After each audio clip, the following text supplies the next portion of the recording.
then kind of go back in the history of how Bitcoin Cash actually started and how it evolved, talk a little bit about the debate between the Bitcoin block size, and then talk about what's ahead in Bitcoin Cash's roadmap. So let Connor introduce himself and take it from here. Thanks. Yeah, I'm Connor, so I'm going to be talking about something I'm pretty passionate about, Bitcoin Cash. So, very briefly, why am I here? I first began reading about Bitcoin back in 2013. I was in calculus class and I was reading about the Silk Road, which I didn't have interest in necessarily, but basically what that was an online drug marketplace. People were using Bitcoins to buy and sell drugs and various other things, nefarious things, I guess. So really my first introduction to Bitcoin was seeing it in use in commerce on the internet. And then today, I'm working on a variety of different things Bitcoin Cash related. You can ask me more about that later. But so every presentation I go to, usually it starts with saying, because blockchains can't scale, then this. And I'm going to challenge that. So I'm going to say, why not? Why can't blockchain scale? And in particular, Bitcoin. So if you don't know what Bitcoin is, it's a peer-to-peer electronic cash system. Lets you send money instantaneously, basically for free. It was created in 2009 with the Satoshi Nakamoto white paper, who's an anonymous person or group. So there only ever is going to be 21 million Bitcoins, so it makes it a deflationary currency, which is very attractive. You can't just print more Bitcoins out of thin air. And also it's an open source development project, so anyone can contribute to Bitcoin. And if you look back through its history, a lot of people have done a lot of really cool things for it, most of the time for free. So why Bitcoin? Why would you use Bitcoin? I don't know kind of the level of understanding people have about Bitcoin in general here, but I'm going to kind of skip through it and definitely stop me if you have any questions. But basically the reason why Bitcoin is really powerful is it allows you to transact with anybody across the globe without permission from a third party. So that's very important because in the case of restricted governments, they can prevent you from trading across borders. In the case of even just banks are very hard to deal with. I mean, I'm sure everyone here has had their bank decline a transaction before and you have to call them up, whatever else, which is kind of ridiculous. Really, Bitcoin is the greatest tool to expand economic freedom to the globe. And that's why I'm passionate about it. And in general, I think one of the big examples if you go on the internet and you see anybody taking Bitcoin or any kind of cryptocurrency, it allows you to tip the money instantaneously. It allows just a very free exchange of value across the internet. And that's definitely the future of money. It's just a matter of which one will it be, I guess, or maybe it'll be many of them. And so that's why I want to talk first, like what makes good money. And there's three kind of things that really boil down to what is good money. Number one has to be a good store of value. So in the case of any kind of asset that's very volatile, it's not necessarily a good currency. You don't want to, if something is worth 5 Stanley nickels one day and then it's 3 the next day, that's not a very good currency. You're not sure as to how much your Stanley nickel is actually worth, right? So I put immutable, secure, because really, in the case of gold, for example, gold is very durable. Just in general, money has to be a good store of value.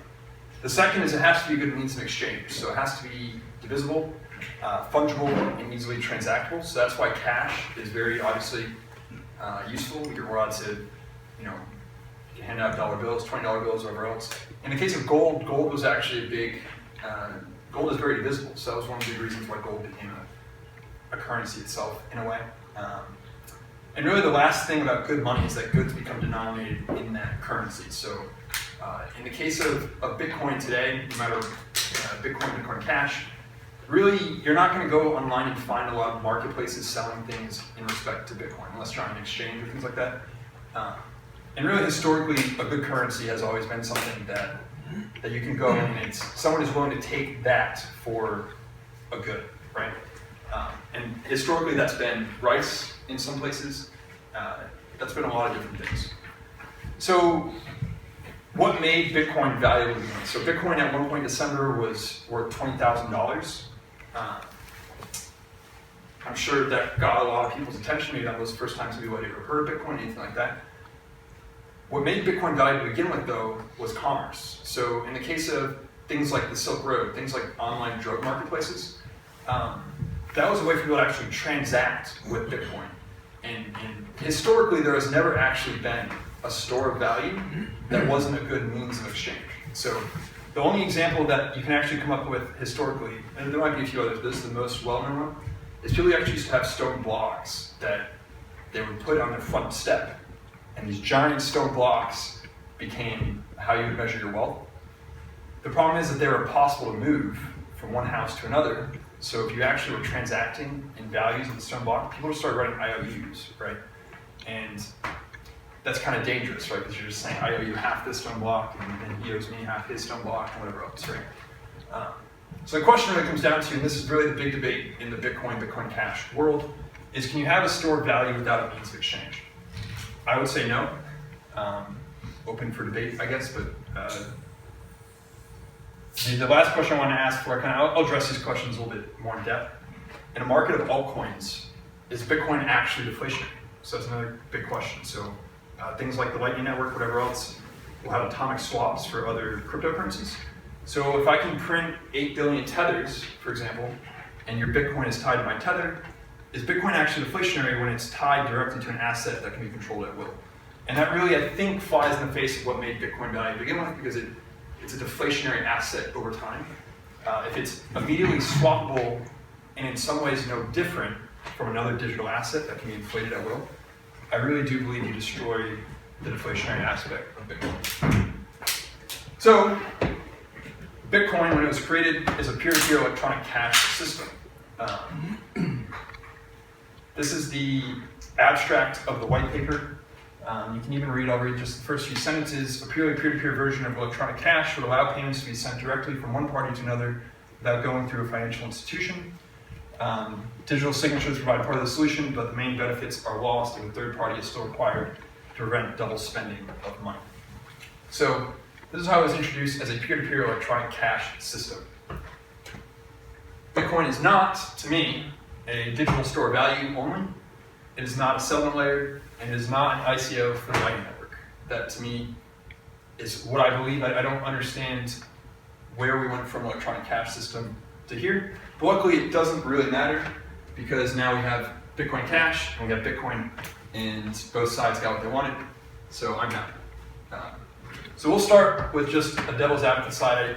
I borrowed this, but I think it's a really good way to start here and kind of work backwards. I guess, has everyone heard of Bitcoin Cash before today? Was this kind of the first introduction or whatever else? The biggest thing that you read online is Bitcoin Cash is a scam. Does anyone think that? You're allowed to think that, maybe? So that is one criticism that Roger Ver himself created Bitcoin Cash to get even more rich and whatever else. There's not much I can do to convince you that's not true. And in fact, with Bitcoin, so when Bitcoin actually forked away, or Bitcoin Cash forked away from Bitcoin, there were no coins introduced. There was nothing else. It was just everyone that owned Bitcoin also now owned Bitcoin Cash. So as far as forks and altcoins go, it's pretty far away from a lot of the scams you actually do see out there. The next argument would be it avoided SegWit to use ASIC Boost, which ASIC Boost is essentially a patented technology to get more out of your miner. I disagree with this one quite a bit because, number one, now there's a version of ASIC Boost being used by Slushpool with SegWit. I don't really know too much about it, but on the other hand, I also don't think, I would say two things about this. Number one, there's a lot of other reasons to oppose SegWit, in my opinion. And then also, I actually don't see anything wrong with ASIC Boost, but that's a debate for another time. Big blocks lead to centralization. That one I'll address further on in this presentation. I think that is a valid concern if you are worried about nodes becoming centralized. But I also think Satoshi addressed that very clearly in the beginning of Bitcoin's history. Lightning Network will make Bitcoin Cash useless, possible. I'll talk about that as well. I don't think it will. It's less secure. It's vulnerable to 51% attacks because there's less hash rate on Bitcoin Cash. So right now, Bitcoin Cash has about 1/10 the hash rate of BTC. So if miners really wanted to, they could attack Bitcoin Cash relatively easily. That's also, I think, a valid concern. if there's a ton of S9s that want to have Bitcoin Cash, it definitely could happen. It's not Bitcoin, it's an altcoin. I think that this is where a lot of people, like the big fiery debates come from. Like a lot of people on the Bitcoin Cash side say, no, it's Bitcoin. Bitcoin is something different and whatever else. In the interest of not confusing people, I'm not going to be that guy. I will talk about Bitcoins in the presentation, but what I really mean is like spending Bitcoins. Because to me, the actual coin itself is the same between two chains. You just have different UTXO sets and whatever else.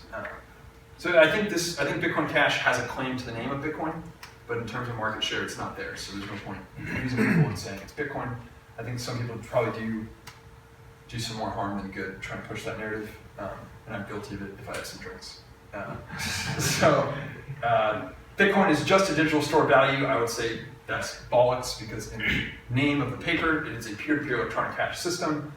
It was never just meant to be a store of value. And in fact, again, the only reason why Bitcoins are worth so much money today is because people have been using it for commerce, right? Whether you're the guy who spent 10,000 Bitcoins on pizza or you're a guy who spent 20 on marijuana, right? So the next one is just use Litecoin for payments, and I don't want to.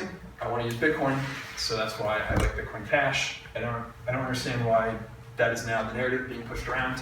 And in fact, I would say our Litecoin actually has a lot of issues with it. They've decreased the block time.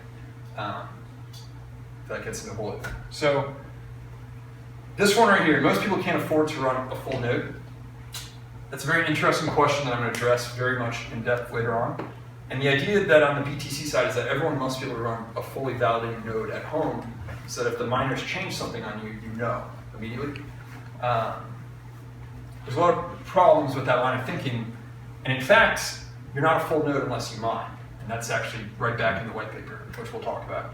And the last one, Dogecoin has more transactions. That might be true. I don't know, but I would say two things. Number one, Bitcoin Cash today is about where Bitcoin was in 2013, 2014 in terms of usage. And I really think the lack of development on using Bitcoin as a currency has pretty much put us right where we're supposed to be. Because I don't think most of Bitcoin BTC transactions are done with exchanges. They're not actually done in commerce. In fact, BTC has seen negative merchant adoption in the past 2 years. So I think every major place that was taking it has stopped taking it for multiple reasons. So what is the block size cap? So when Bitcoin was introduced in 2009, it actually didn't have a block size cap.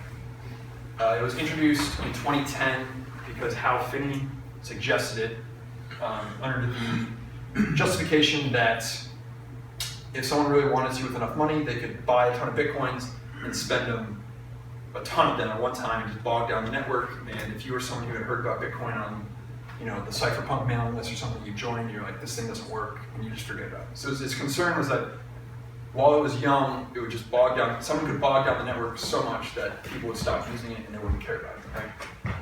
So basically, the block size cap is a way to say each block itself can only fit X amount of transactions. In the case of BTC today, that's 1 megabyte of blocks, which corresponds to about 3 transactions per second. Bitcoin Cash today is at 8 megabytes, which just multiply that by 8. And Bitcoin Cash next month will actually upgrade to 32 megabytes. So Visa itself actually does 24,000 transactions per second. So if Bitcoin ever wants to compete with Visa, has a long way to go.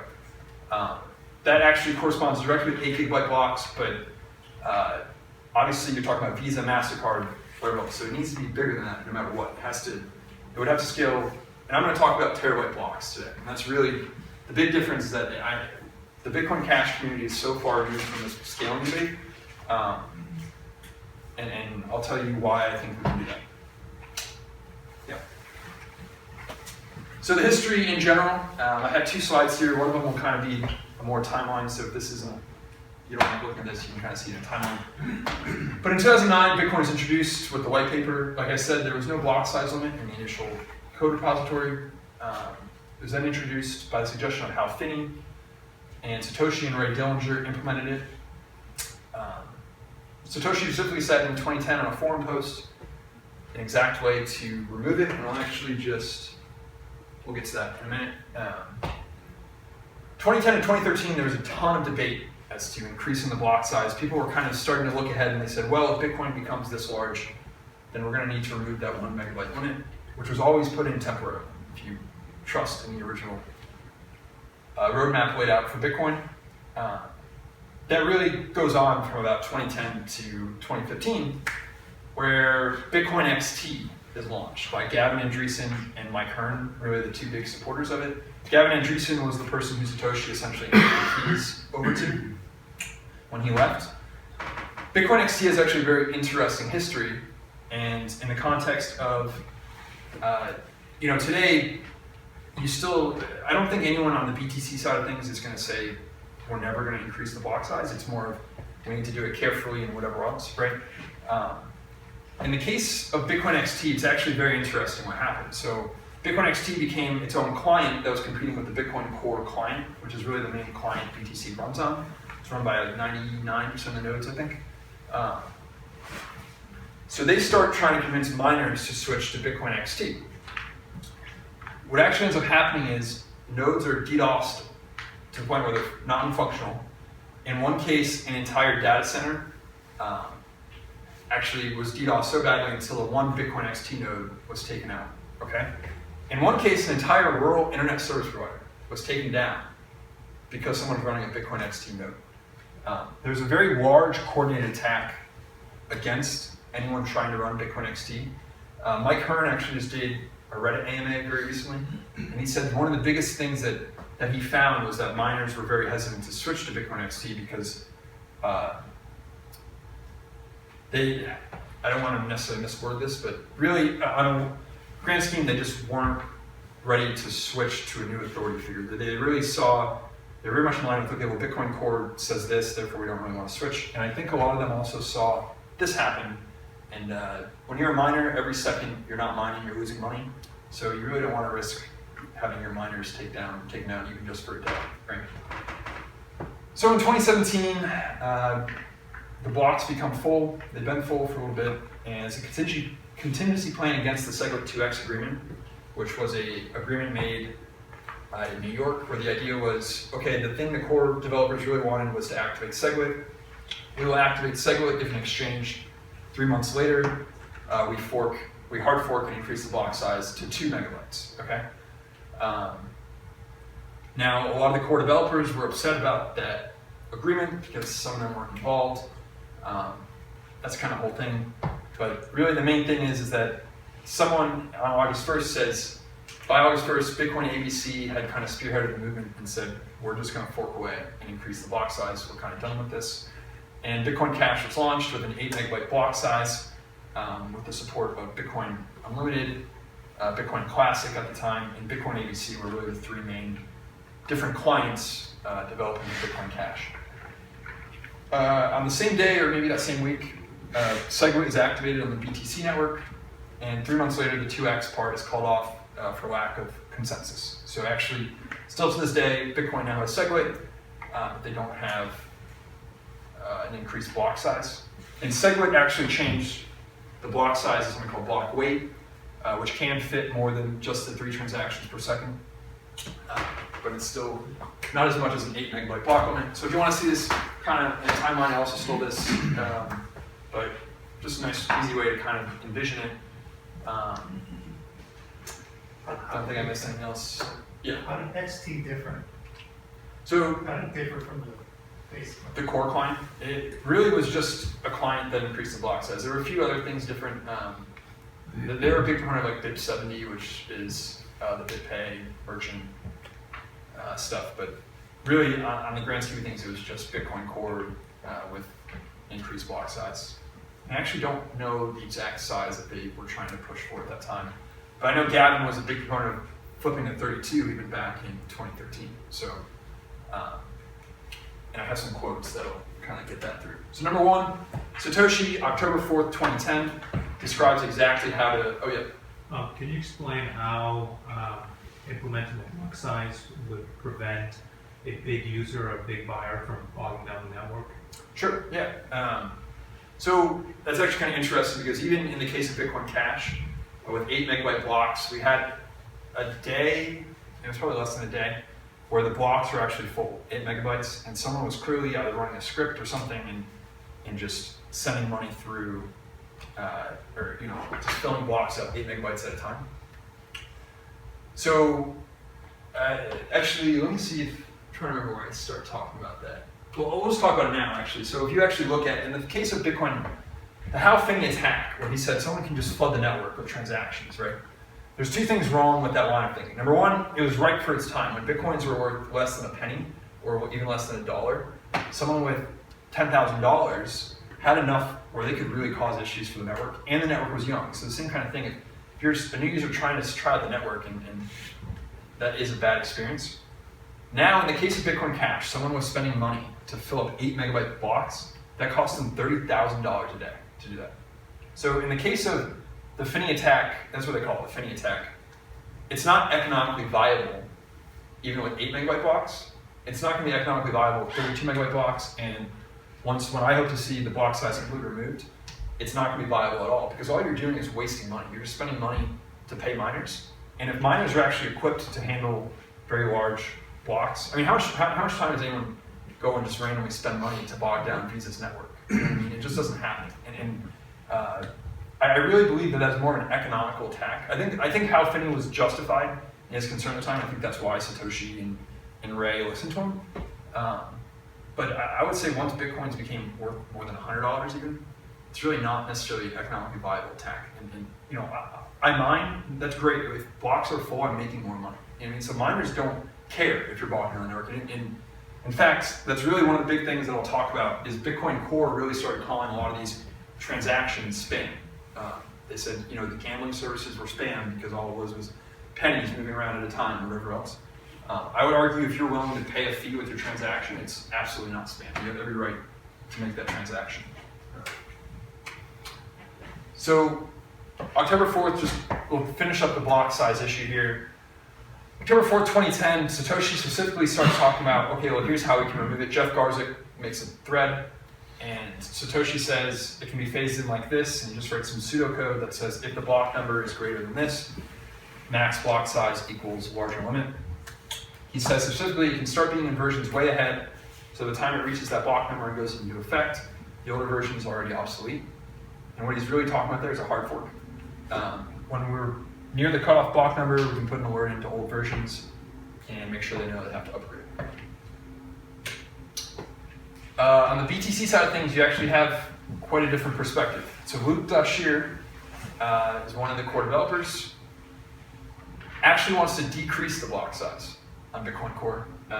So he is very much, this kind of gets into the issue of, well, you need to be able to run a full node. So if you live in a third world country, you don't have enough room for 1 megabyte blocks and to hold the blockchain, all that kind of stuff, right? That's fine. I'll address that argument shortly here. But I also wanted to point out, Adam Back, the CEO of Blockstream, has kind of been holding a carrot about the block size forever now. So in 2015, he posts agreeing with Jeff Garzik saying, yes, 2 megabytes now, 4 megabytes in 2 years, and 8 megabytes in 4 years. Which means he really was talking about, in 2015, having an 8 meg block size next year, right? And there's been absolutely no movement on that whatsoever. Which really makes you wonder why. And in fact, I actually meant to put this image in here, I really should have.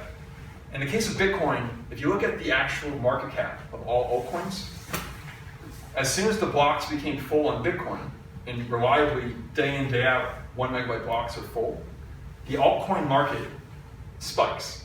And it's because people want to make cryptocurrency transactions, and the block size really took a lot of value away from Bitcoin. I've mentioned this a little later. In the case of Ethereum, Vitalik actually wanted to build Ethereum on top of Bitcoin. He didn't do it because he understood that the types of transactions he wanted to make were what were considered spam, essentially. And we'll talk about that a little bit here. But I do want to mention some of the arguments against block size increase. Number one, the network can be flooded with spam, kind of what we were talking about, the Hal Finney attack. Again, it's just not really an economically viable attack vector. And all someone is really doing is paying miners money. In the case of miner centralization, this is one of the biggest arguments that I think is a valid debate to have. I don't think this is something that you can really laugh at, but I will address this. The issue is that they say, well, running a full node becomes burdensome if you have to have terabytes of, multiple terabyte hard drives to store the blockchain, or whatever else, right? And so now users are now able to validate if the miners change the consensus rules on them, and that's a problem, right? That's fine. And then the last one is actually something Gregory Maxwell says, a core developer, that a fee market is actually good for Bitcoin because it forces users to conserve block space. That is absurd to me, and I'll show you why. So in the case of fees, in December, I took the average transaction fees. Really, the median transaction fees are probably a more accurate thing to take. I took average for both BCH and BTC. But in December 2017, the average fee to make a transaction was $50, okay? $50 to get your transaction into the next block. You could pay with a slower fee. It then might take, at one point, I know it took someone months to try and pay the 1 Satoshi per byte fee on the BTC chain. And for the first time, the reward for miners in transaction fees actually surpassed the mining block reward. Gregory Maxwell declared this a success of Bitcoin, and that this is exactly what we wanted. And he sends a mailing list out, and he said he was popping champagne, right? Today, the BTC fees average at about $1.20. The number of daily transactions are at a low since March of 2016. So really in the case of people actually using it in commerce, hasn't grown at all. In some cases, people are okay with that. They think that it doesn't need to be used for commerce, that's fine. On Bitcoin Cash, the average transaction fee is 3 cents. Really, every wallet that I made for you guys, I paid a tenth of a penny to send 50 cents onto the wallet. And that will always be true as long as there's room for our transaction in the next block, okay? Something I wanted to mention though, in the case of fees, so even if you have $1.20 as your average fee, Bitcoin is supposed to be for everyone in the entire globe. So if you live in Africa, okay, you can't afford to make a $1.20 transaction fee. In fact, you can barely afford to make a 3-cent transaction fee. Transaction fees have to be minuscule for Bitcoin to work and to actually provide this economic freedom that I find very important, the reason why I got involved in Bitcoin to begin with. In the case of Bitcoin Cash, that's going to be true. And as we scale to infinity, whatever you want to call it, you can kind of think of, well, how is a miner going to make money if the block reward goes down and all that kind of stuff? Well, Coca-Cola makes less than a penny in every can that they sell. But Coca-Cola pushes millions of cans through every day, right? And so they actually make a profit on that. And that's kind of the goal that I see for Bitcoin, is you're either going to see everyone using it daily, or no one's going to use it at all. Because if I'm a miner, I have no incentive to actually mine Bitcoin when the block reward goes down, and if no one's using it, I'm not making that much in fees, so I'm going to turn off my computer. So the argument of, well, you have to run a full node at home is completely absurd, because that looks terrible. But this is step 5, or section 5 of the white paper. The steps to run the network are as follows. Step number 3 is each node works on finding a difficult proof of work for its block. So Satoshi himself, when he made Bitcoin, said you are not a node in the network unless you mine, okay? So actually you running a fully validating Bitcoin node at home does absolutely nothing. And it does nothing to a point where, I'll show you very shortly here, you're actually so far behind the other miners that you're not actually validating anything. You're just getting told something after it's already happened. So if your whole purpose of running a fully validated node is that, well, the miners can change something, I want to be able to change something myself. You can't. You can't actually do anything. You are just lagged behind the network anyway. You're an observer to what's happening. And I'll mention one other case too. Everyone goes, well, the blockchain is so big, I need to be able to run a node. That's fine, actually. I have nothing against people running full nodes at home, or validated nodes, or whatever. But let me ask you a question. If your argument is, well, we can't increase the block size because I don't want 10 terabytes of hard drive space at home, why don't you take a hash of every single block that comes in? So a block comes in, you validate the transactions in the block, hash the block, and now you can just keep a ledger of hashes, and now you'll know if any hash changes for any of the blocks. And then so you essentially have a simple way of saying, well, the blockchain is valid, right? And then all you're really taking in each time is the block itself. And we're going to talk about that because that's very important. As Bitcoin scales to infinity, you're going to need nodes that aren't mining doing things. And this is going to become important. I took 2 quotes just to show you that the idea that you're supposed to run a full node is absolute bollocks as well, because Satoshi himself in 2008 said only people trying to create new coins would run network nodes. At first, most users would run network nodes, but as the network grows beyond a certain point, it would be left more and more to specialists with server farms of specialized hardware. The server farm would only need to have one node in the network, and the rest of the LAN connects to that one node. If the network were to get that big, and I put this part in because I think it's important, if the network were to get that big, it would take several years, and by then, sending 2 HD movies over the internet would not seem like a big deal. Which is exactly where we are today, right? I download movies all the time. It takes minutes, right? And that's going to get better as we scale, with Moore's law, right? Hard drive space will get better, bandwidth will get better. So to block innovation on the basis of, well, we can't do this today, is absurd. And the second quote I took from 2010 really gets to the root of the issue. It says the current system where every user is a network node is not the intended configuration for large scale. That would be like every Usenet user runs their own NNTP server. The design supports letting users just be users. The more burden it is to run a node, the fewer nodes there will be. These 2 nodes will be big server farms. The rest will be client nodes that only do transactions and don't generate, as in mine. So this really gets into the root of the issue as to why Bitcoin is innovative and why it can scale and why scaling the network itself creates a network capable of doing things we never thought were possible. So Bitcoin itself is something called a small world network. It's actually not a mesh network like we're used to in the case of things like BitTorrent and things like that, or even just the internet. And I put just a definition from Wikipedia for both what a small world network is and what a mesh network is. And this is very, very, very important to understand why Bitcoin works, why it can scale, and why the intended configuration at scale is large miners competing with each other. In a small world network, the neighbors of any given node are very close by. So you're not actually, in the case of a mesh network, right? If I want to send, money from here to the back of the room, I'm going from node to node to node to node to node to node to finally get back to the back of the room, okay? In the case of Bitcoin, that's actually not how it works. Miners themselves are heavily incentivized to connect to every other miner in the network.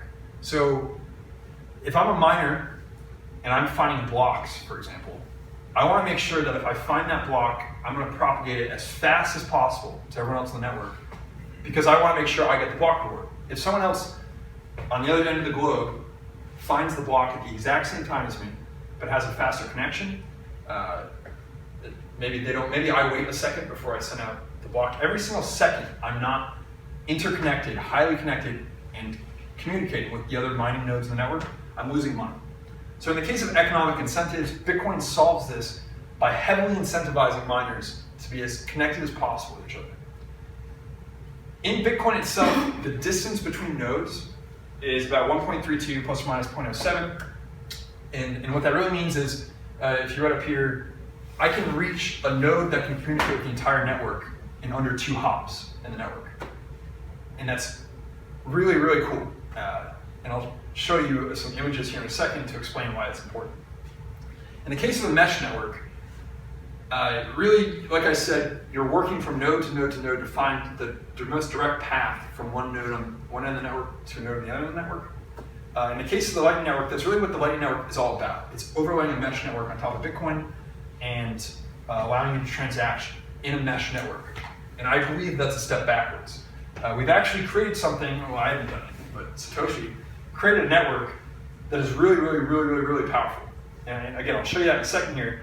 To me, scaling with something like the Lightning Network actually is a step backwards with regard to what it means to build this network that is highly connected.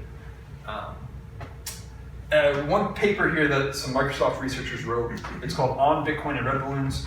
If you're interested in this, they essentially determined that any network with more than 3 hops in it can be Sybil attacked. And what a Sybil is essentially spoofing an identity on the network. Lightning Network itself, well, today you can get somewhere in a hop, maybe 2 hops. If Lightning Network is going to scale for global payments, which is what I'm told the whole point is, right? Then you're going to have a network that has at least 8 to 10 hops to get from one place to another.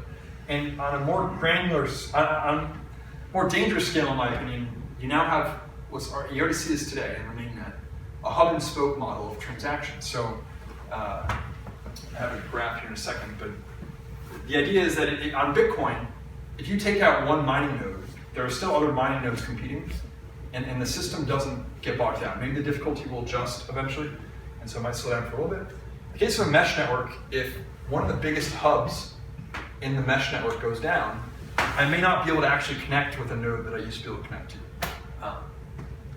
To me, that kind of brings us back to a trusted third party. And so I have some cool images here to really kind of get this point across. So what this is right here, so this is going to be what's called a Bitcoin giant node forming. So these are all miners, and this is showing what actually happens when miners are they're incentivized, again, to connect to every other mining node in the network. This is actually what ends up looking like here.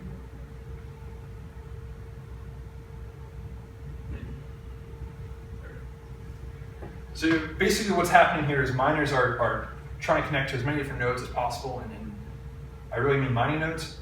Eventually you end up with is a very densely connected network. And that means that if I propagate a transaction to this node right here, they're very connected to the rest of the network, where I'm pretty darn sure my transaction will be seen by every other node in the network.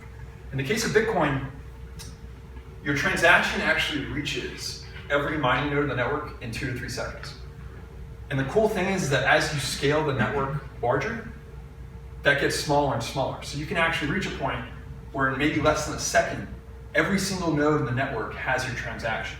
That's really important when it comes down to how are we going to handle things like zero confirmation payments, right? So if blocks only come every 10 minutes in Bitcoin, I'm not going to go to the coffee shop, spend Bitcoin, and then wait 10 minutes to walk out the door, right? You can really create a system here where merchants can be pretty darn sure you haven't double spent your transaction, and they're going to take, just like they do with credit cards today, an acceptable amount of risk in taking your payment. And a network like this actually lends itself to doing that. And we have a really cool one. This is my favorite one here, but so this is here is blocks being propagated throughout the network. Okay, so what you're seeing here is, okay, a block was found. I'm going to start communicating it out to the mining nodes that I know about. All of these nodes out here are the Raspberry Pi nodes that we're told are so important to the network. They're the very last things to ever hear about a block. They're the very last things to ever be talked to, because there's no incentive for a miner to heavily connect itself to your Raspberry Pi node. They don't care about it. And look, you can still see them out here. Some of them still haven't even gotten yet, right?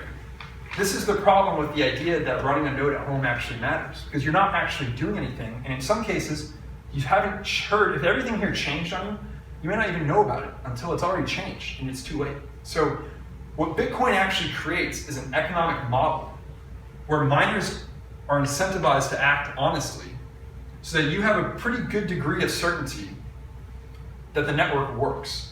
And Satoshi himself actually talked about this. Well, real quick, I guess I'll show this here. Getting a little ahead of myself. This is the network topology of something like Lightning, a mesh network. So you can see here, and it's going a little slow, but it also is slower than something like Bitcoin, because you have to work your way through other nodes to get across the network. And I'll show you this. You kind of get the point here, but this is my favorite one, I think. This really explains how Bitcoin works, okay? This is how Bitcoin is going to work at scale, Bitcoin Cash itself. So right now here you have mining nodes, and then in between you have user nodes. Okay, so user nodes are people like you and me with our cell phones, or maybe even just someone running a fully validating node at home, or maybe even a merchant, right? If I'm a merchant, I might run a node on my computer so I can propagate transactions. So here what you have is you have miner nodes densely interconnected in the network, okay? So now user nodes are here. So let's say a user node connects to a mining node in the network, all right? If I'm a merchant, and I'm this merchant right here, I'm going to propagate my transaction to maybe 1 or 3 miners. Almost instantaneously, miners send it across the network. And now, within 2 to 3 seconds, every single miner has your transaction, okay? D is less than 3, specifically it's less than 2 in the Bitcoin network today. And like I said, that gets lower and lower. the more you scale, and the more incentive there is for miners to actually become these super powerful, highly connected, high bandwidth nodes, okay? So let's just take the case of I'm a merchant, all right? And this is, I think, just very important to talk about. This is why Bitcoin works, why it will work at scale. If I'm a merchant,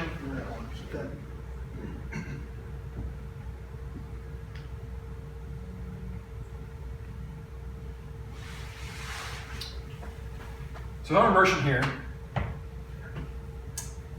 when you go to the store, okay, and you swipe your credit card, do you care if the merchant actually takes your money or not? No. Probably not, right? Who cares? The merchant cares, right? So in the case of a lot of these things that we're talking about, told to worry about in Bitcoin, things like that, Bitcoin itself is just an economic system. That's all it is. If I'm the merchant here, and you come into my store and you pay me money, I have the incentive to propagate that transaction as rapidly as possible to every mining node I possibly can. And maybe I will, maybe there is an incentive for me, I propagate or I validate so many transactions daily that I'm gonna run this full node. Maybe I'm gonna become a miner itself, I don't know. If I'm like Walmart or Amazon, right? But I don't have to be. I can just make myself very highly connected in the network and immediately propagate my transaction out. So let's say you come into the store, this is how something like double spends will work. It's zero confirmation. Everyone loves to now crap on the Bitcoin Cash people saying, oh, well, they think you can just spend everything without confirmations. You can, you actually can, and you can do it in a variety of ways, okay? So number one, if I walk into the store, and let's say I pay with Bitcoin, right, and I buy the coffee. And the concern is, well, you might go double spend that money, therefore the merchant can't really take that transaction until it's confirmed in the next block. If within 2 to 3 seconds, your transaction is seen across every single node of the network, the merchant can do that scanning in that 2 to 3 seconds, okay? And they can see if the address you just spent from double spent the money you're spending. So think about that, okay? So everyone goes, well, zero confirmation doesn't work because it's not in the blockchain. I'm not saying it works permanently. I'm saying become a merchant. If you're a merchant, when you go to the store and you swipe your credit card, you put the credit card in the chip, how long do you wait? You wait about 10 seconds until it beeps for you, right? And then you pull the credit card out. We're talking about a system where merchants are heavily incentivized to scan the blockchain, running a node like Bitcoin. Bitcoin XT does this today. You can just validate that the address hasn't double spent, okay? And if it has double spent, you deny the transaction. If they attempted any kind of double spend, you deny the transaction.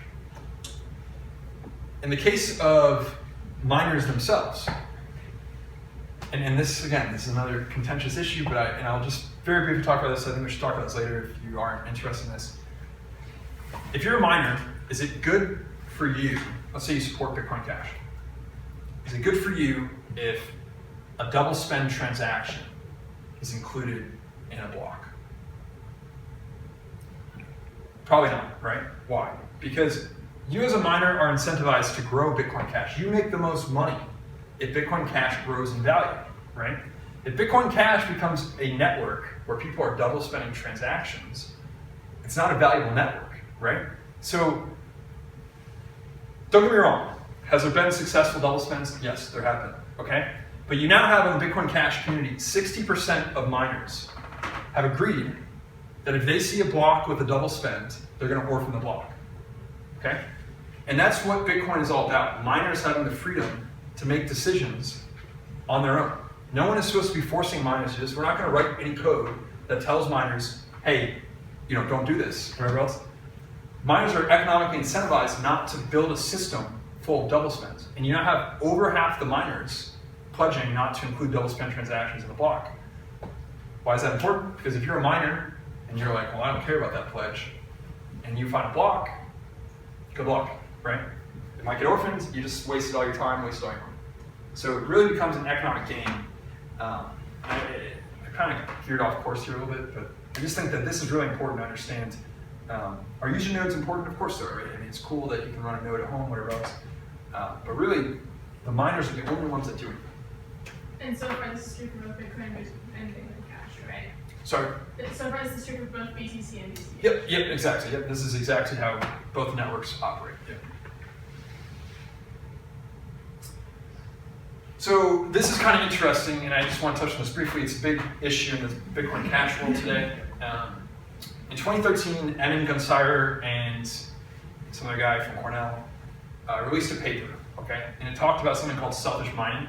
And the selfish mining attack is the general idea where a miner will withhold blocks. So if they find a block, they'll withhold broadcasting that to the network. And the idea is that they can essentially create a system where overall revenue for all miners decreases, and they can selectively publish blocks in a way where they can create their own chain and draw miners over. And so instead of the regular 51% attack you read about, maybe 25% miner can perform this attack, siphon off hash rate to then eventually gain 51% and attack the network, right? This is really important because that paper has been used to justify a whole host of things. But to me, the biggest problem with that paper is this is what they conclude, and they put this in the second paragraph. Bitcoin is not incentives compatible. So their paper concluded that Bitcoin does not work as an economic incentive system. There's a whole debate about it, whether it's a correct paper or whatever else. We'll find out very shortly. Someone has run a simulation that actually, well, I'm not going to get into it, it's a whole thing. But this is a very important concept between the Bitcoin Cash communities, is Bitcoin broken, does it need to be fixed, or are the economics of the system itself good enough that the network works on its own and it punishes bad behavior? And actually Satoshi himself talked about this. So I'll skip ahead real quick. So the second point here, if the majority of CPU power is controlled by honest nodes, the honest chain will grow the fastest and outpace any competing chains. Satoshi talked about this a lot. He said that the system works in a way where honest miners make the most money. So if I'm a miner and I'm greedy, which all human beings are, you're going to do the honest thing. You're not actually going to do something like selfish mining. In the case of selfish mining, I'll mention this very briefly, it would cost you $3 million. So the hypothetical attack vector is if you have 33% of the network, you can do something in a way where you get 41% of the blocks. Okay, so you get more than your fair share of blocks. You as a miner can actually spend $3 million less to just buy that hash rate and get 41% than actually perform the selfish mining attack. You actually lose, and the opportunity cost of things, you can just buy, you can spend all the money you took, losing money and whatever else doing selfish mining, and you can buy 41% of the hash rate. And that would be the honest way of doing it. So even in the case of being malicious, the honest way works. Step back real quick. So Bitcoin is an entirely an economic system. It's modeled after a Stapleberg competition. I put just another definition for Wikipedia there. But really the idea here is that it's a game of economics in which the leader firm moves first, and then the followers move sequentially. In game theory terms, the players of this game are a leader and a follower, and they compete on quantity. In the game of Bitcoin, quantity is hash rate, okay? And really, miners are just constantly in this state of competition. Every single second matters to their bottom line, and that's why you can trust in the one thing, and I put on the next page here, trust in the fact that humans are greedy, trust in the fact that miners spending millions and millions and millions and millions of dollars on computing equipment want the network to succeed. They want their investment to return money for them, okay? I like this quote because it's 100% true. A chain of digital signatures was first written about in 2001.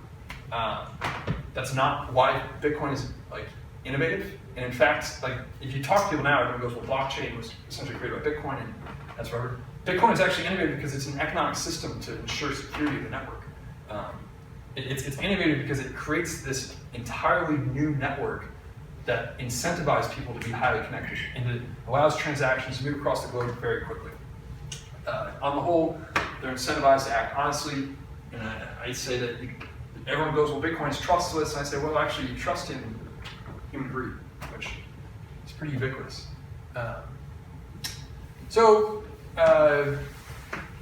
Economic incentives to scale, I put this in here, I'll kind of breeze through here, but basically, we talked about a little bit of this. Adding full non-mining nodes to the network doesn't do anything. Like I said, really you're not doing anything. You get to like pat yourself in the back that you're validating like that the blockchain exists wherever else. But you really don't do anything.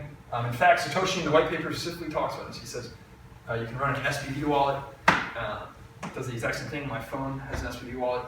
You can,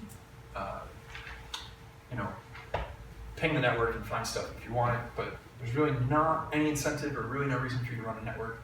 And in fact, you actually create a system where you slow down the network, so, which is fine, it's not a big deal. Like, the D will always be less than 2, so it's not a huge deal, but you actually do kind of open up the network to possibly have civil nodes on the network, which again doesn't matter though, because miners are all that matters. Something I thought was interesting, so actually, Joannis Vermeulen recently did a presentation talking about, okay, well, if we were to do terabyte blocks today, 1 terabyte blocks today, what would that look like? He actually written a blog post about this, I think 2 years ago, maybe, and he concluded that it would cost you $20 million to run a node that could validate 1 terabyte blocks, right? 2 years later, he kind of reevaluated the numbers, whatever else, and it's actually down to 1 million.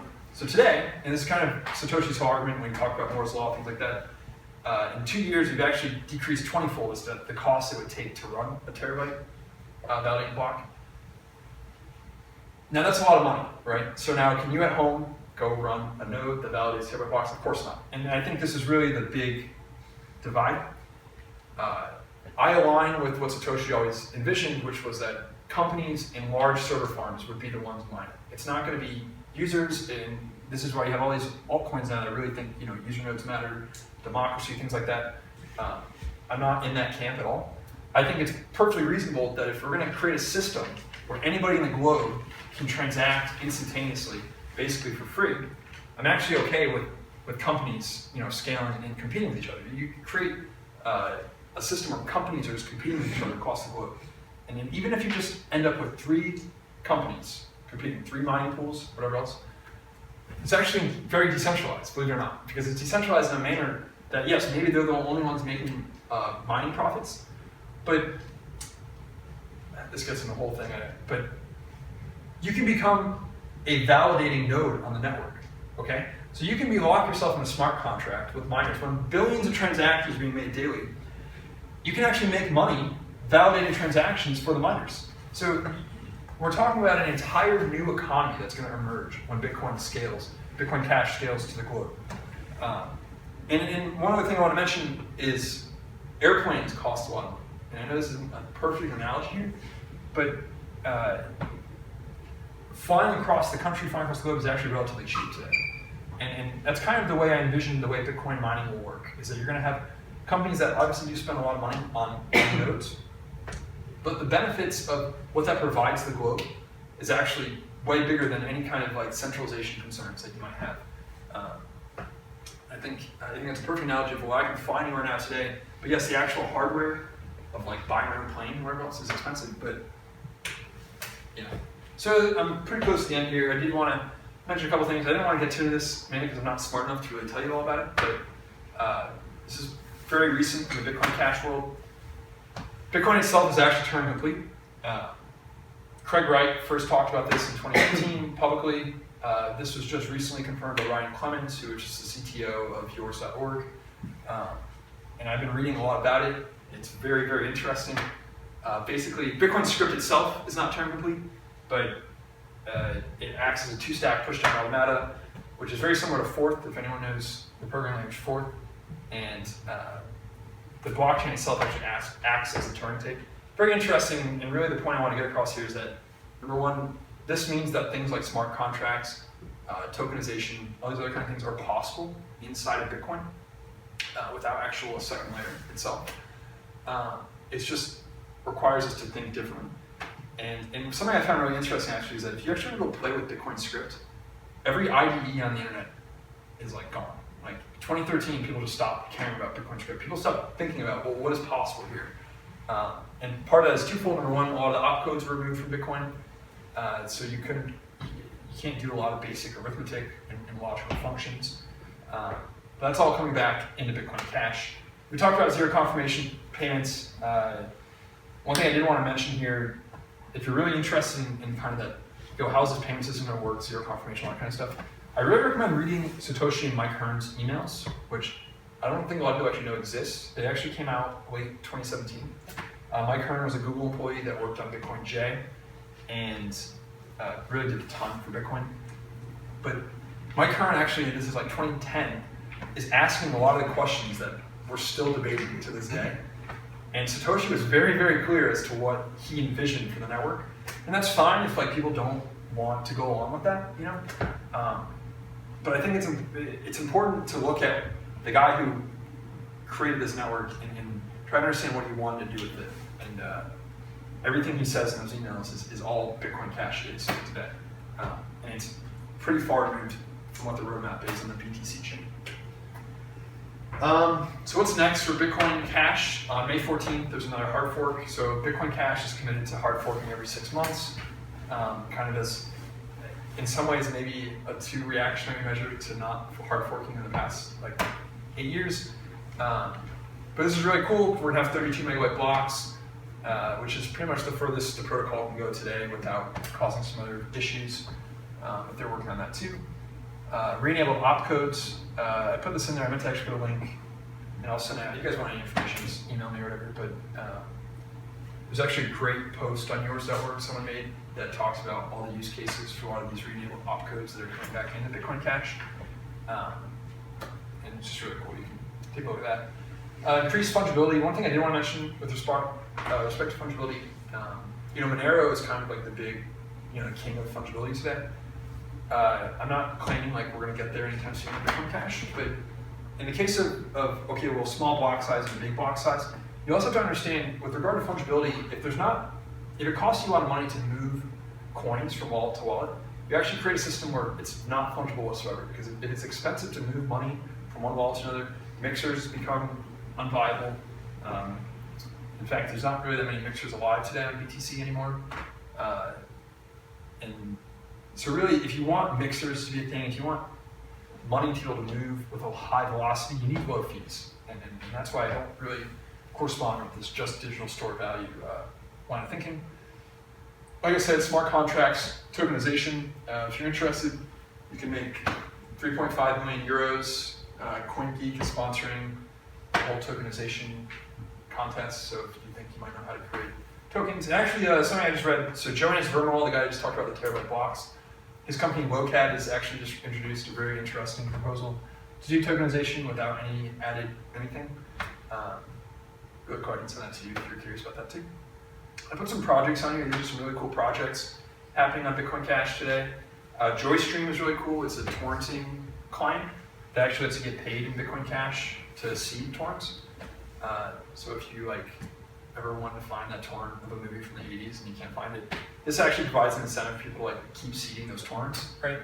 I've actually used this quite a bit. It's really cool just to see your wallet, everything on chain, your wallet increasing by pennies at a time just for seeding.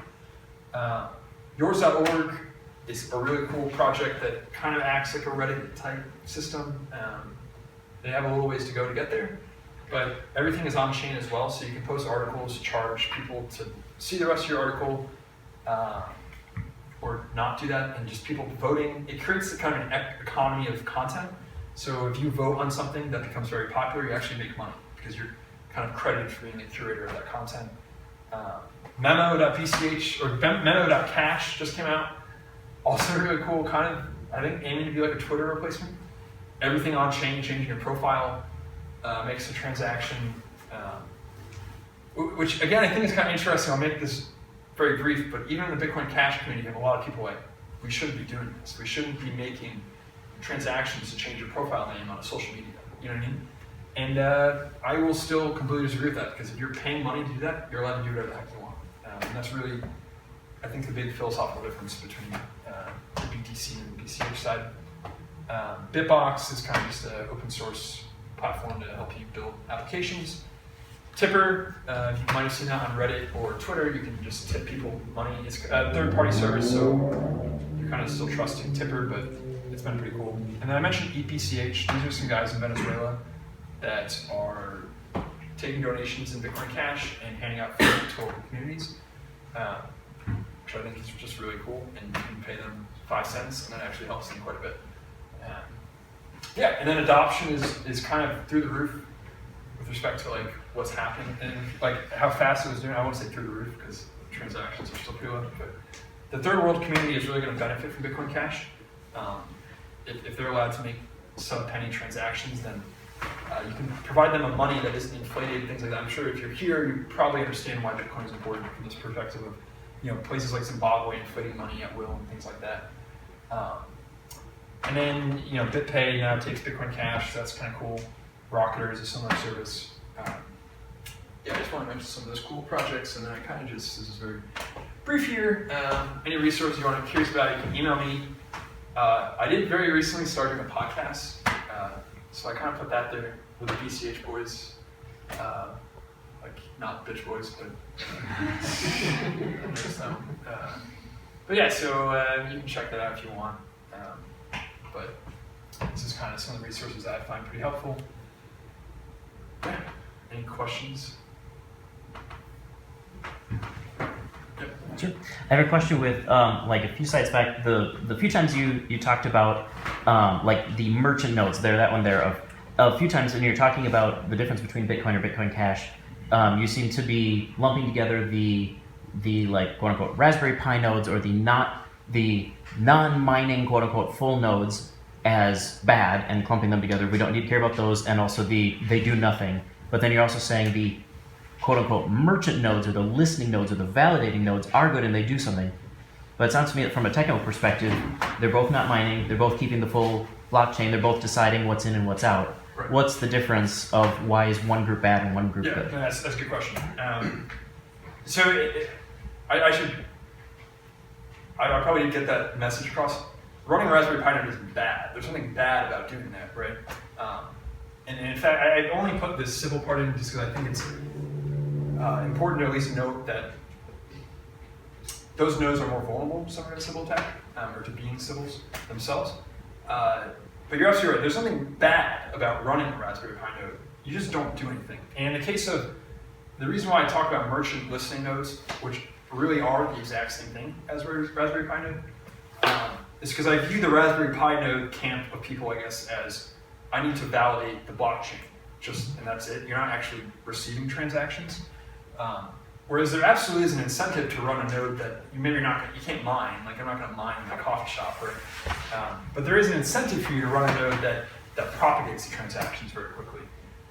In the case of something like, now could you run a Raspberry Pi node at home and still incentivize yourself? Well, I want to make these transactions very quickly, of course, right? And whatever else. But I guess in the case of, the big difference here is that if I'm a merchant, the reason why I'm running the node is to be connected to the miners very quickly and to propagate out.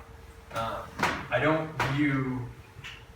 guess I just don't understand, I understand it, but it doesn't seem to be an actual argument for why I need to run a Raspberry Pi at home to validate the blockchain, I guess. You know what I mean? I guess one of the arguments I've heard in favor of that would be the concept of a user-activated soft fork. The idea of, yes, they're not validating transactions, but they are validating blocks coming in. They may not be receiving blocks within seconds of them being mined, but even if they're receiving it a minute or two later, even if blocks are spaced 10 minutes apart, if you're receiving it a minute after it was mined, you can still contribute to the validating and choosing whether or not your node or that node propagates it to its peers. That's the concept of the user-activated soft fork was utilized of, hey, we're not going to propagate your blocks, we're going to orphan your blocks, right. Sort of a thing, and if there's enough of us, it matters. Yeah. No, you're absolutely right.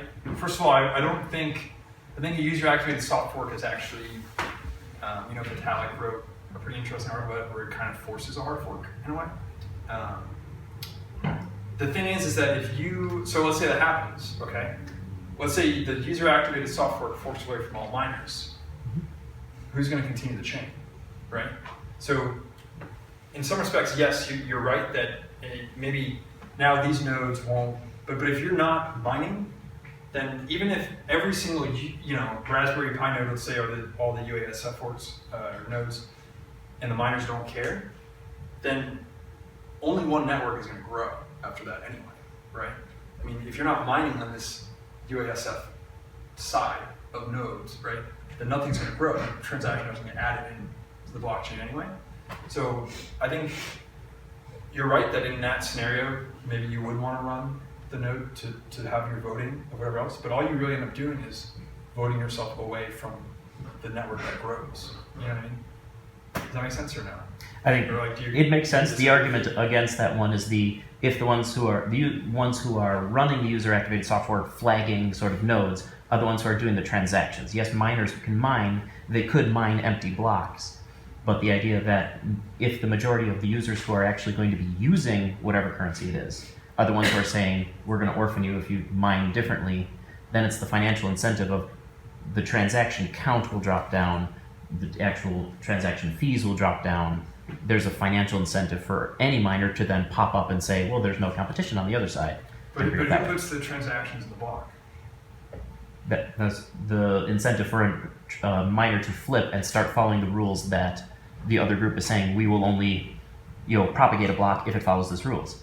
If all the miners say we're not going to do it, then there's an incentive, financial incentive for someone to say, well, sure, I don't really care philosophically about it, but hey, if you're offering me money to do it this way, sure, I'll mind those. Sure, yeah. But I think, again, I think that really is very similar to a hard fork in a way, right? I mean, you essentially fork away, but I think in general, you still need a miner to agree to do that. And that's really, I think, the main point. I actually disagree. I think in the case of SegWit, for example, I personally think it should have been a hard fork.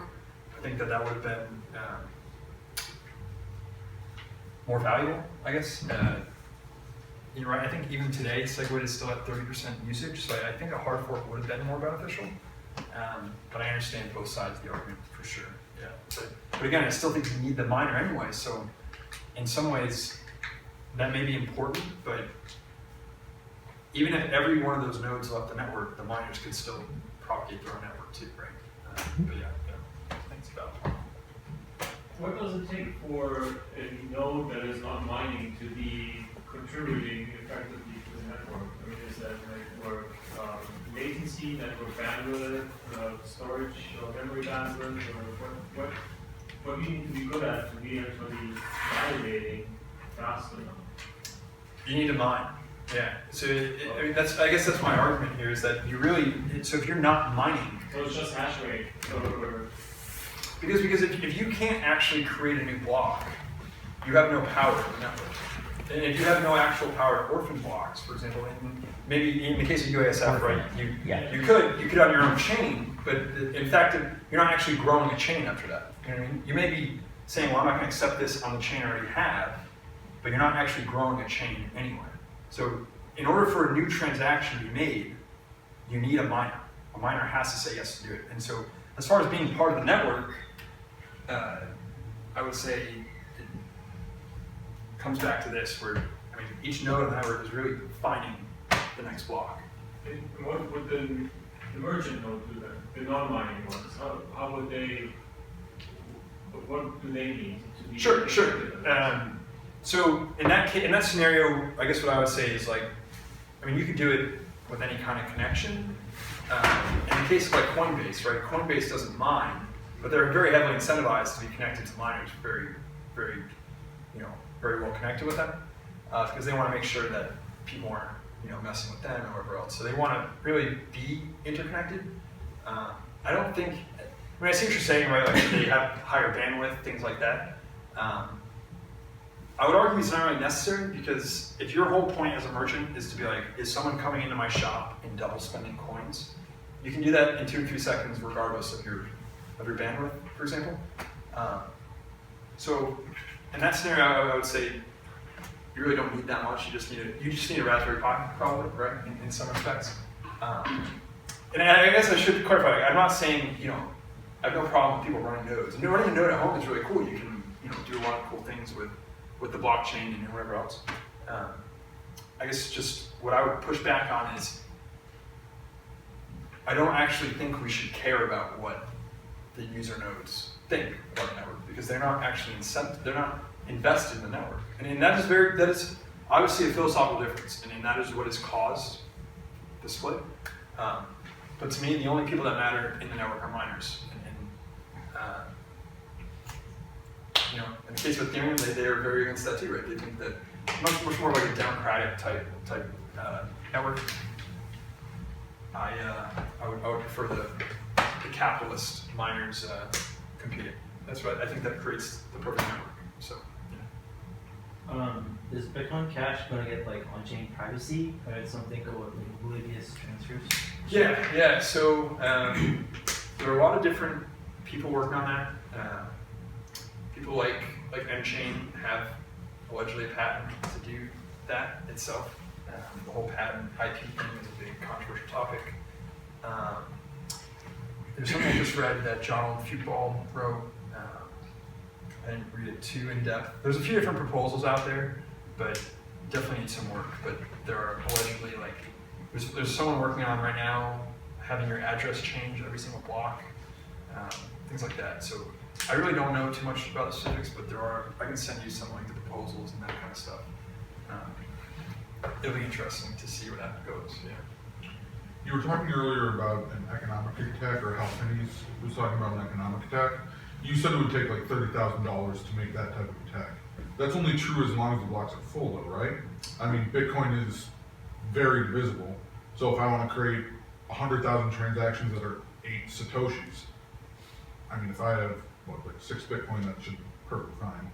Right. In the case of Bitcoin Cash, I meant specifically with 8 megabyte blocks, filling 8 megabyte blocks itself over a span of 24 hours would cost you about $30,000 because you still are paying for every single transaction. It adds up, and so.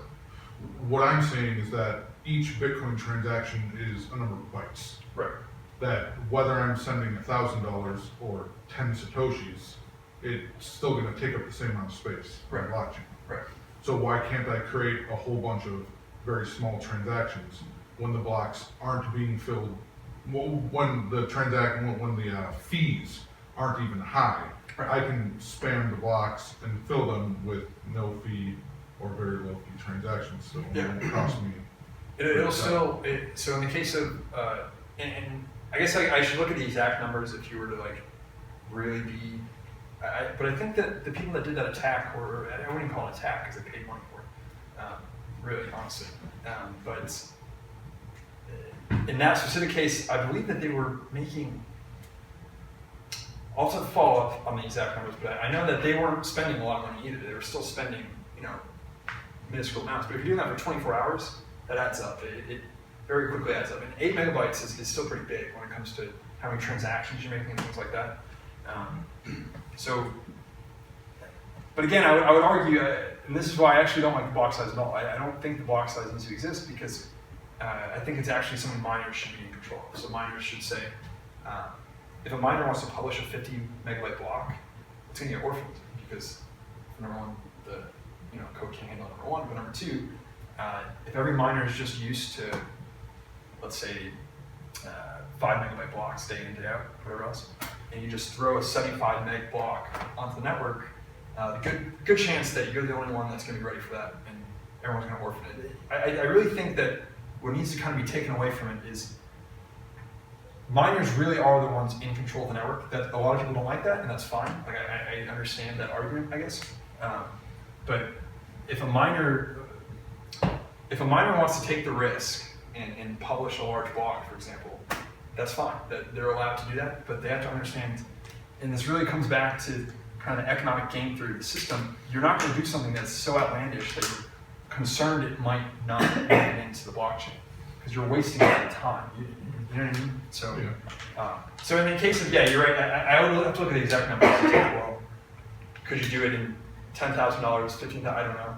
But Well, I mean, I'm not even specifically talking about like the cost. Well,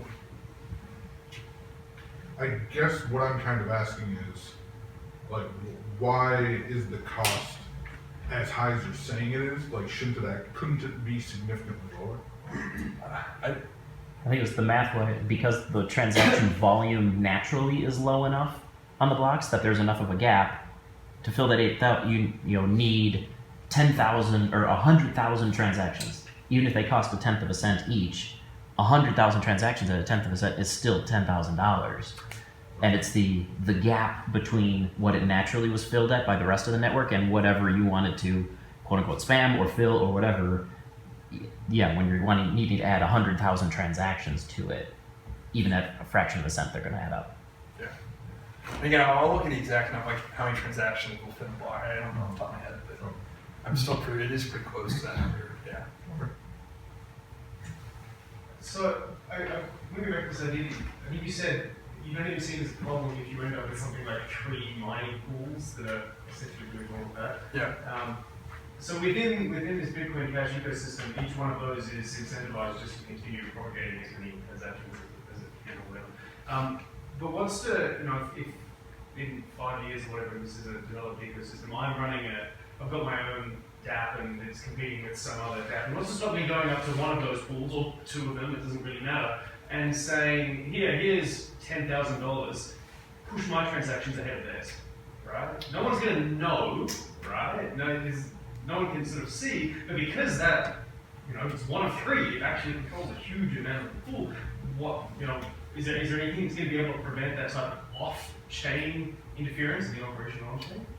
Yeah, so I guess 2 things. Number one, I don't think it will be 3. I think it will be bigger than that. I guess I just meant. Yeah, but you're right. Yeah. And so then another thing I'd say is that, do you mean like someone would say, here's $10,000, push my transactions through if you mine the block, for example? Or, Yes.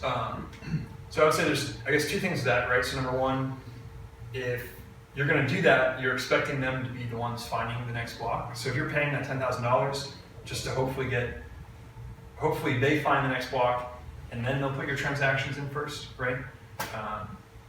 That would be one risk, I guess, you're taking of doing that. Or you could go, I guess, to all 3 of them and say, here's $10,000 each, right? If it's worth that much money to you. I would say number one, if there's no block size anyway, then all the transactions would fit in the next block if the miners are big enough to do that. And I'd also say number 2, I'd say it's probably the big one there. And if you want to spend $30,000 because those transactions are for whatever reason not important to you, or maybe you just want to screw everyone else, then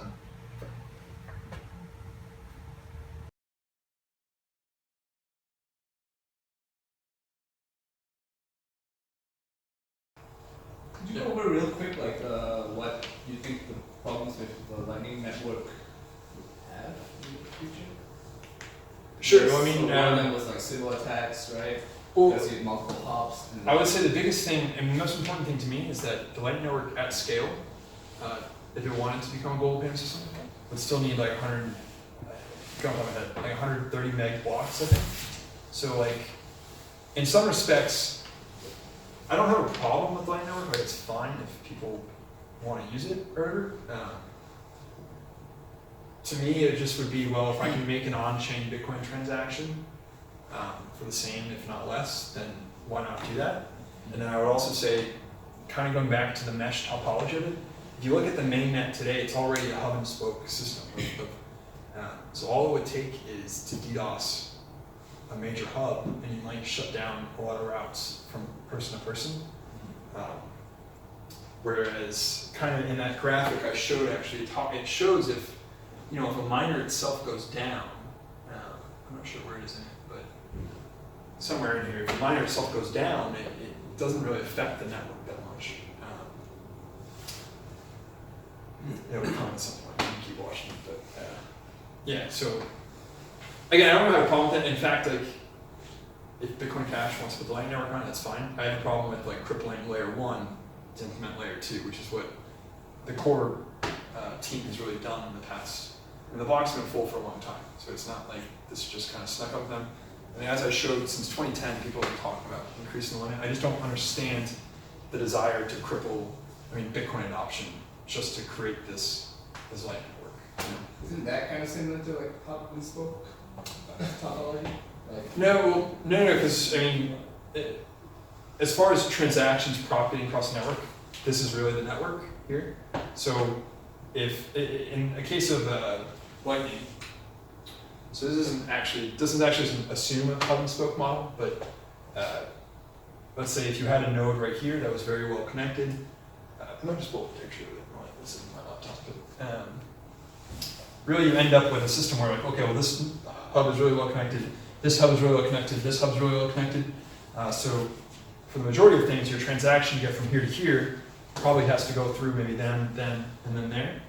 And so in the case of if one node here gets DDoSed off the network, I may not even have a route to there.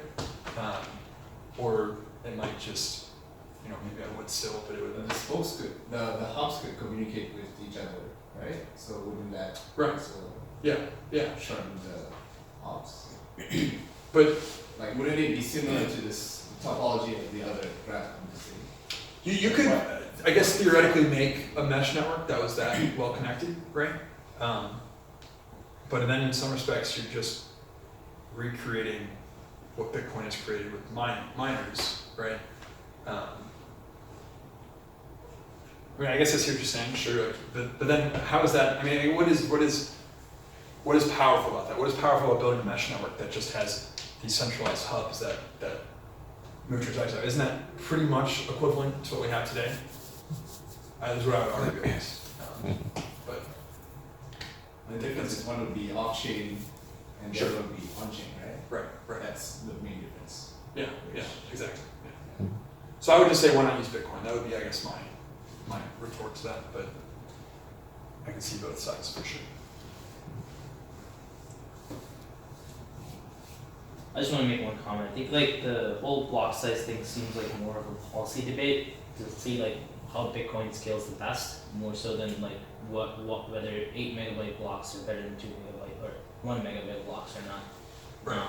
And it seems to me at this point that like mining is centralized enough in both networks that like it doesn't really make a difference to see that, because right now in Bitcoin you're putting the burden on the users to pay higher transaction fees. With Bitcoin Cash, you're putting the burden on the miners to buy better hardware if you want to have bigger block sizes. So it's sort of more of like what kind of an approach you're willing to take. And to me, it seems like more just an experiment on both ends to see which would scale the best. Sure. More of a policy issue. What do you think of that? Is it more of a policy issue or more of a technical issue? Well, I think it's both. I think you're right. I think in the case of policy, again, I guess what would frustrate me is that you already had something that worked with regard to blocks were 10 kilobytes, then there were 20 kilobytes, then there were 100 kilobytes, and then it kept growing, right?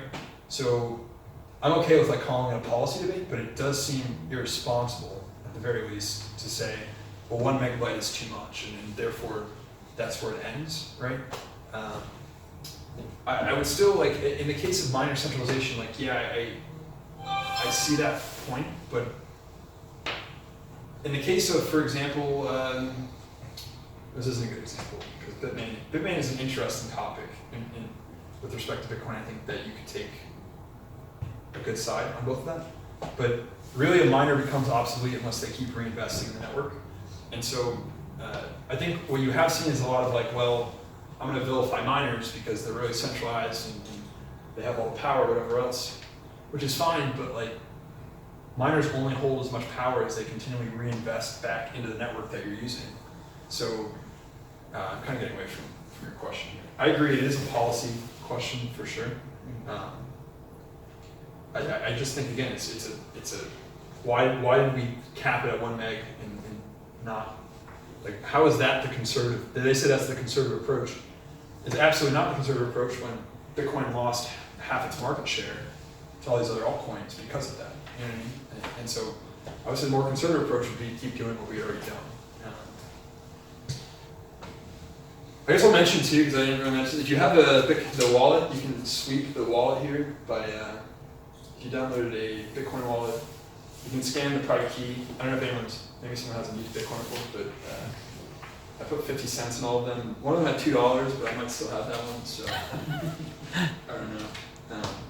Yeah, you can take Bitcoin Cash off there. If you want to use it, you can even send it back to your public key on the left side, sweep it again from the right side. You can keep it as much time as you want. You can see how cool it is to like not lose any of that 50 cents as you do it.